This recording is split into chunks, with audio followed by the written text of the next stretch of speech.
Right. അപ്പോൾ നമ്മൾ പോകുന്നത് മറ്റുള്ള ക്വസ്റ്റ്യനുകളിലേക്കാണ്.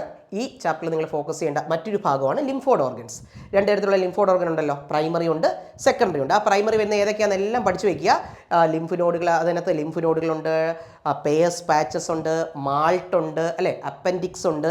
അപ്പോൾ അത്തരത്തിലുള്ള ഏതൊക്കെ വരുന്നു, അതിനകത്ത് ഏറ്റവും കൂടുതലായി കാണപ്പെടുന്ന മാൾട്ടാണ്. മാൾട്ടിൻ്റെ ഫുൾ ഫോം അറിയാമല്ലോ, മ്യൂക്കോസൽ അസോസിയേറ്റഡ് ലിംഫോയിഡ് ടിഷ്യൂ. അതൊക്കെ എൻ്റെ സെക്കൻഡറി ലിംഫോഡ് ഓർഗൻസ് ഉണ്ടല്ലോ, തൈമസും ബോൺ മാരോയും, അല്ലേ, തൈമസുമായിട്ട് ബന്ധപ്പെട്ട് ടി ലിംഫോസൈറ്റ്, ബോൺ മാരോയുമായി ബന്ധപ്പെട്ട് ബി ലിംഫോസൈറ്റ്. അപ്പോൾ ലിംഫോഡ് ഓർഗൻസ് എന്നൊരു ക്വസ്റ്റ്യൻ നിങ്ങൾക്ക് ഉറപ്പായിട്ടും ചോദിക്കും.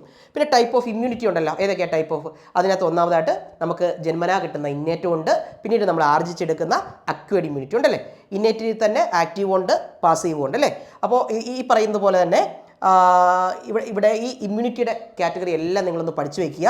ആ ഇന്നേറ്റ് ഇമ്മ്യൂണിറ്റി തന്നെ എന്തൊക്കെയാണ് അതിനകത്ത് വരുന്ന ബാരിയേഴ്സ്, അതൊക്കെ നിങ്ങൾക്ക് പഠിച്ചിട്ടുണ്ടായിരിക്കണം, അല്ലേ. ഏതൊക്കെയാണ് ബാരിയേഴ്സ് വരുന്നത്?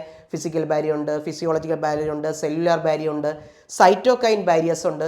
സൈറ്റോകൈൻ ബാരിയേഴ്സുമായിട്ട് ബന്ധപ്പെട്ടാണ് നമ്മൾ ഇൻ്റർഫെറോൺസ് പറയുന്നത്, അല്ലേ.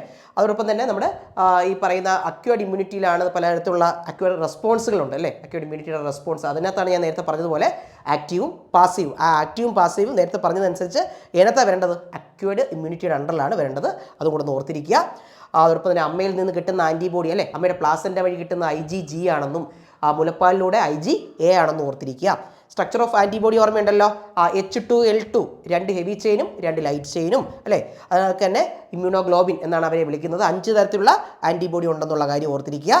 അവയെ തമ്മിൽ ബന്ധിപ്പിക്കുന്ന ബോണ്ടുകൾ ഓർമ്മയുണ്ടല്ലോ, ഫോസ്ഫോ ഡൈഎസ്റ്റർ ബോണ്ടുകളുണ്ട്, അല്ലേ. പിന്നെ അലർജിയുമായി ബന്ധപ്പെട്ട് ഈ പറയുന്ന ക്വിക്കായിട്ടുള്ള റെസ്പോൺസ് ആണ്, അല്ലേ. ആ റെസ്പോൺസുകളാണ് അലർജി എന്ന് പറയുന്നത്. അതിൽ നിന്നാണ് ആസ്മയിലേക്കൊക്കെ പോകുന്നതെന്ന് ഓർക്കുക. അലർജിയുമായി ബന്ധപ്പെട്ട ആൻറ്റിബോഡിയുടെ ഏതാണെന്ന് ഓർമ്മയുണ്ടല്ലോ, IgE ആണ്. പിന്നെ ഓട്ടോ ഇമ്മ്യൂൺ ഡിസോർഡേഴ്സ് ഉണ്ട്, അല്ലേ. നമ്മുടെ ബോഡിക്ക് ഈ പറയുന്ന സ്വന്തം സെല്ലുകളെ ഐഡൻറ്റിഫൈ ചെയ്യാൻ പറ്റാത്ത അവസ്ഥകൾ വരാറുണ്ട്. അതുമായി ബന്ധപ്പെട്ടൊരു ഡിസോർഡർ എന്ന് ഓർത്തിരിക്കുക, അതാണ് റുമറ്റോയിഡ് ആർത്രൈറ്റിസ് അല്ലെങ്കിൽ വാതപ്പനി. ഓക്കെ അല്ലേ, റൈറ്റ്.